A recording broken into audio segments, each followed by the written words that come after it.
Welcome back to Happy Place Cooking. Today I'm going to be making fudge. I'm going to be making a allergen friendly fudge. I have some allergen free Nestle Toll House semi-sweet morsels, got some cashew butter, some peppermint crumbles, some peppermint extract, and this is going to be hopefully a pretty easy and yet turn out pretty good recipe.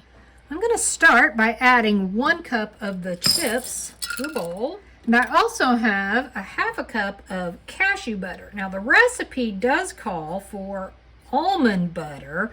However, my daughter cannot eat almonds without it bothering her. So went with cashew butter, hoping it still turns out okay.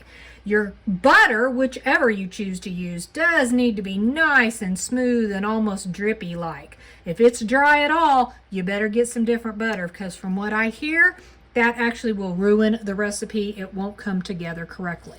Now, you could do this over the double boiler thing and melt like that. I am actually going to hopefully do this successfully by just using the microwave. I am going to start with 20 seconds, stop, stir, 20 seconds, stop, stir, etc. until this is nice and melted.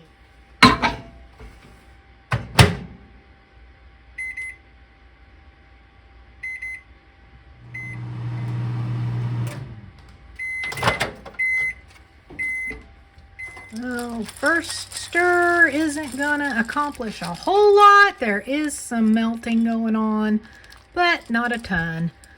Back in it goes. This is fairly smooth. I went for 3 rounds in the microwave. Now, I could put it back in for any of these little bitty baby chunks that are left in there, but I'm afraid I'm gonna over microwave it, and that will not be good. It will just seize the chocolate up. So I'm gonna go ahead and leave it where it is. I think it will be fine. I have some peppermint extract. Now, the recipe calls for 1.5 teaspoons, and I feel like that is way too much because peppermint extract is very strong. So I am only doing 1/4 teaspoon. Now, I'm going to add in 1/3 cup of these peppermint sprinkles, which is another reason I didn't need that much extract, because this is obviously going to add flavor to the fudge as well. I have my loaf pan already lined with parchment paper. I'm going to add my mixture to that. Just going to spread it out a little bit. It's going to be a pretty thin fudge, I feel like, but that's fine. As long as it tastes good, right? Just sprinkle some extra candy cane on the top. Now, this is going to go in the freezer 30 to 40 minutes or until it's set up. You are getting a 2-for-1 today, because I am also going to make a non-allergy friendly version. But this one is quite a bit different than the other one. I'm going to start by adding 3 cups of white chocolate chips to my bowl. I know it's going to be this whole bag for 2 of it.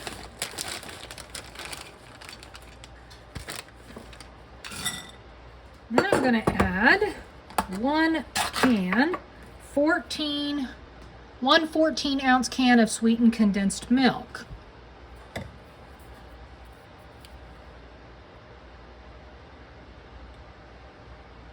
Now I'm going to put this in the microwave. I'm going to do 20 to 30 second intervals. I am going to stir in between each cycle until these chips are nice and melted. I did that for 4 30-second cycles. I'm going to add to this, I'm still only going to do 1/4 teaspoon of the peppermint extract, but I am going to do more of the peppermint crumbles. About 1/2 cup. Now, I do not have a 9x9 pan. Imagine that. I need to get another pan, a square pan. So I am going to improvise and put this in my larger pan that I have blocked off the end with a small ice cube tray. That way it can't spread out through the entire space of this pan. This is already beginning to set up. It does not take long. I can feel it thickening as I'm putting it in the pan. I'm just going to kind of try to smooth that out a little bitty bit. I don't know if this is going to stick or not because it looks like my stuff is already seriously setting up. Now this one I am not going to put in the freezer. I am just going to put it in the refrigerator. Okay, this one has been in for 40 minutes. It is definitely on the thinner side, but I think it's going to be okay. Now I need to cut this up into some pieces. Now this can be stored in a container in the refrigerator for probably 1 to 2 weeks. You could also put it in the freezer and store it for probably a month or two. All right, I am going to take just a tiny little piece off this one, give it a taste test, and let you know what it tastes like. Wow. That is really good. I am pretty impressed with that recipe. That is really good. Nice and smooth and creamy. Good flavor.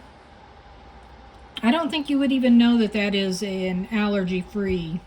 And here is the white chocolate peppermint fudge. It seems to have set up. It is also thin-ish. I'm going to take just a little tiny bite off the end of this and let you know how it tastes. Show it to you. Looks good. Looks like fudge. Feels like fudge. That is really good. To me, it has a little bit more of a maybe chewy-ish texture compared to where I don't feel like fudge is. I feel like it's more of a smooth, which I think the allergy-free fudge was a little more, I think, fudgy. But, you know, this is not a traditional fudge recipe. This is the quick, easy recipe. And it is still very good. Very white chocolatey, very pepperminty. I think it's pretty perfect as easy fudges go. Have you made an easy fudge with minimal ingredients? If you have, was yours different or the same as this? Comment below and let me know. Thanks so much for watching. Happy eating.